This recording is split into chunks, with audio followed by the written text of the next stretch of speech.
Ah, Yvan, je suis bien content que tu sois avec nous dans toute cette aventure-là de fermentation. Tu sais, que ce soit quand on s'est rencontrés à Sherbrooke, là aujourd'hui, on est à Charlevoix. Beaucoup de flamèches déjà.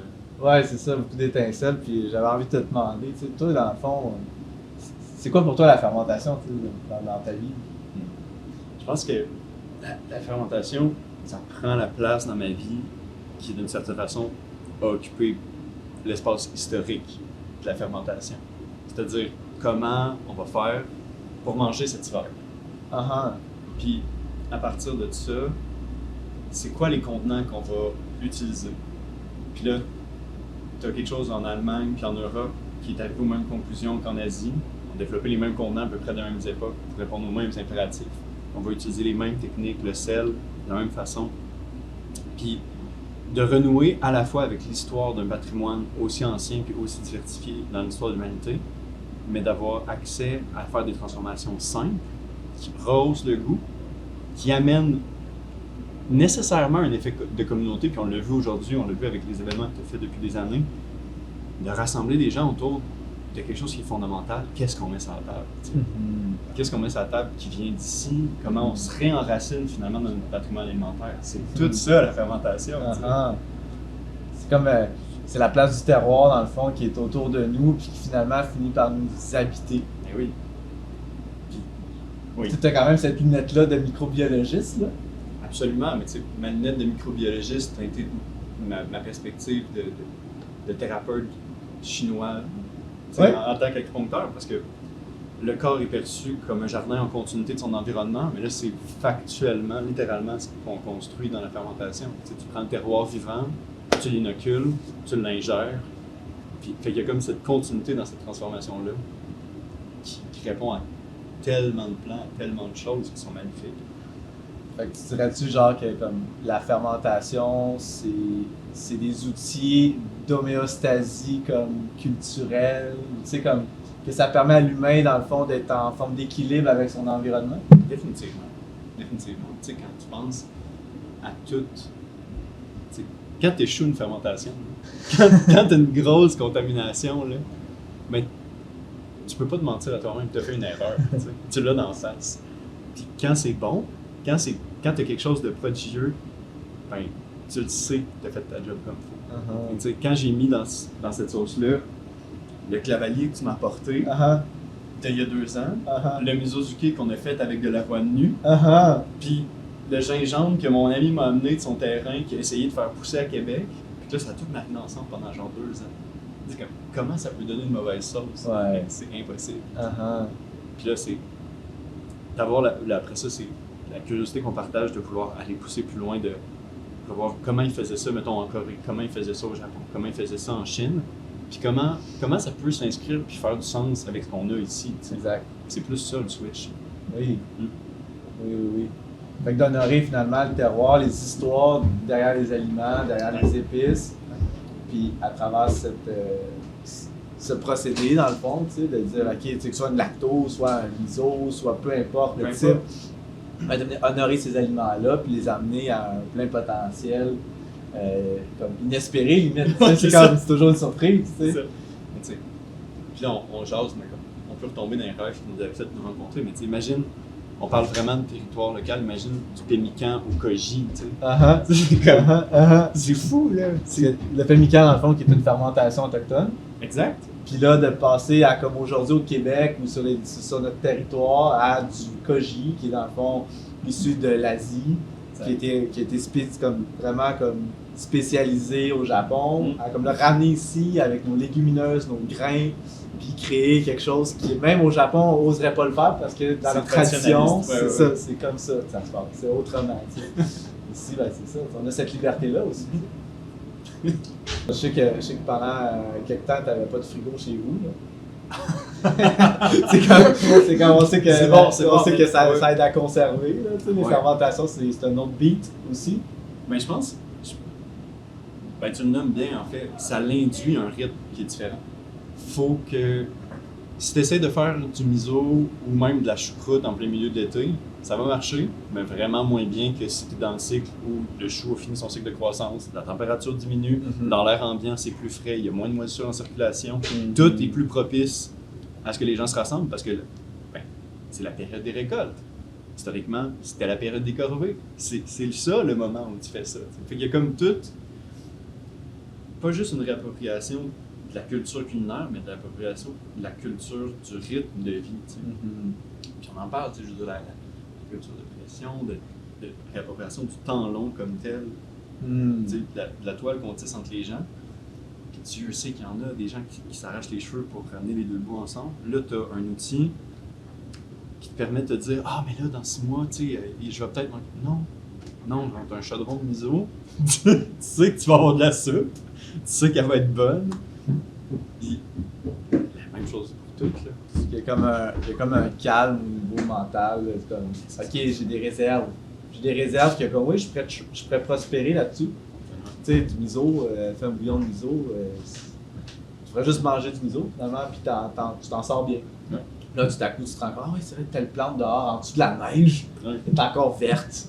On met ça dans notre bouillon. Il y a comme quelque chose aussi de survivaliste là-dedans, mais ultimement, c'est pas pour la survie, mais non, juste ça va tellement plus loin que ça. Tellement plus loin que ça. Tu sais, je veux dire, la massacre, tu le fais pas pour la survie. Non. Tu le fais pour survivre. Tu sais, c'est comme beyond life. Ouais, exact.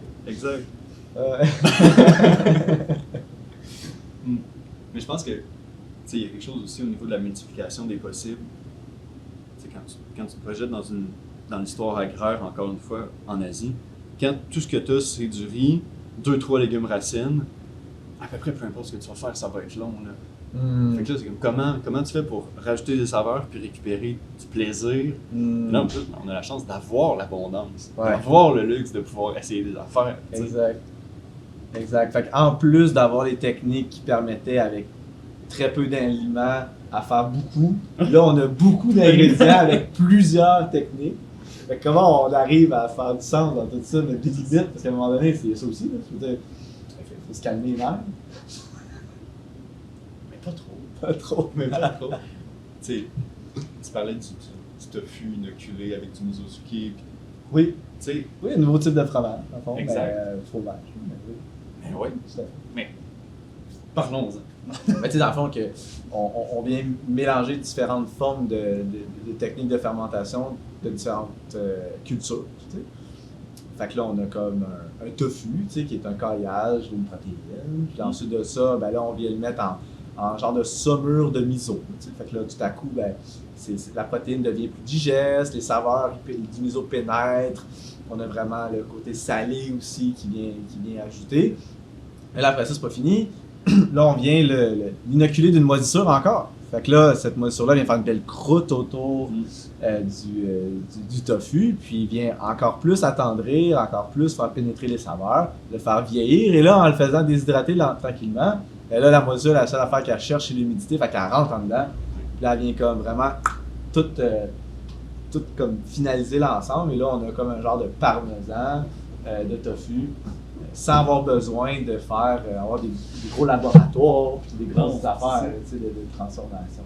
Puis tu parles à quelqu'un qui va te dire « Ah, moi je trouve ça plate, le tofu ça goûte à rien. » Mais là, ce que tu y mets, c'est pratiquement un tofu issu d'un cépage, comme de fromager européen, mais comme tofu local. Exact.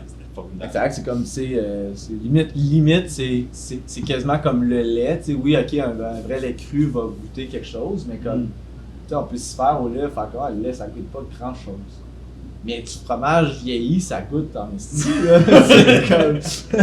C'est ça aussi, de dire ok, non, on peut le faire avec ces techniques-là, on peut les appliquer de différentes manières. Comme on peut le faire avec des légumes, on peut le faire avec du radis, un radis qui a été cogifié. Là. Ça coûte bien le parmesan aussi. Ben, l'exemple que je donnais plus tôt aujourd'hui, c'est le radis que j'avais mis dans le miso, ça s'appelle du miso-zuki, d'autres processus de transformation, mais c'est comme 6 mois, 1 an après, je faisais des tranches de ça, puis ça se découpait comme du prosciutto, là, je veux dire, t'es plus, comme tu l'as dit tantôt, t'es rendu au-delà, t'es plus juste en train de manger un radis, t'es plus juste en train de manger du miso sur un radis, c'est une tiers chose. Ouais, il y a une symbiose qui s'installe là-dedans. Regardons. C'est ça, ouais, c'est ça. Non, c'est pas de l'appropriation culturelle, là. Non, c'est du bon placement. Là. Ouais, c'est ça, c'est clair. Mais tu sais, dans le fond, le principe, finalement, c'est comme les micro-organismes étaient là avant toute chose, pratiquement. Tu sais, comme, fait sont à l'aise à merge avec les légumes, la viande, les protéines, tu sais, comme, avec nous-mêmes, tu sais, dans notre microbiote. Tu sais, on va jusque-là. Fait on sait jamais qu'est-ce que ça peut donner tant et longtemps qu'on l'a pas essayé, mais il y a des fortes chances que ce soit bon. Tu sais. Puis c'est sûr qu'il faut suivre des principes, là, mais dans le sens que, tu sais, comme ton histoire de Rabia Mizozuki ou de Radhi Mizozuki, la transformation même de la structure arrive. Mais je pense que c'est là on peut tomber dans quelque chose de méta, parce que comme que la fermentation impose une transformation du vivant à travers des dégradations puis un processus biologique, ben tu joues essentiellement avec la mort. Tu sais, comme tu t'entres nécessairement en rapport avec ce que tu manges, mais aussi avec la finitude absolue qui nous attend. Puis tu peux la contempler puis la contrôler pendant un court instant puis en profiter. Fait qu'il y a comme tellement de couches de comment je pourrais dire ça, de subtilité, à la fois historique, à la fois culturelle, à la fois dans l'échange, à la fois dans les saveurs. Comme c'est important. L'effet subtil de comme d'étirer le moment de dégradation dans quelque chose d'encore plus beau. Oui. Tu sais, de comme, non, c'est pas en train de pourrir, c'est en train de, genre, de mûrir, mais en train de fermenter, puis c'est en train de grandir dans l'au-delà. Tu sais, il y a comme ça, cette dimension subtile-là. Ouais. Fait que, comment résumer ma relation avec la fermentation? C'est ça. C'est sacré. C'est sacré. La fermentation, c'est sacré. Merci, Evan, c'est cool. Quelle belle sauce pour sa pizza de ce soir. Je goûte à ça. Veux-tu un petit Tu couperas au montage, je vais aller chercher une cuillère.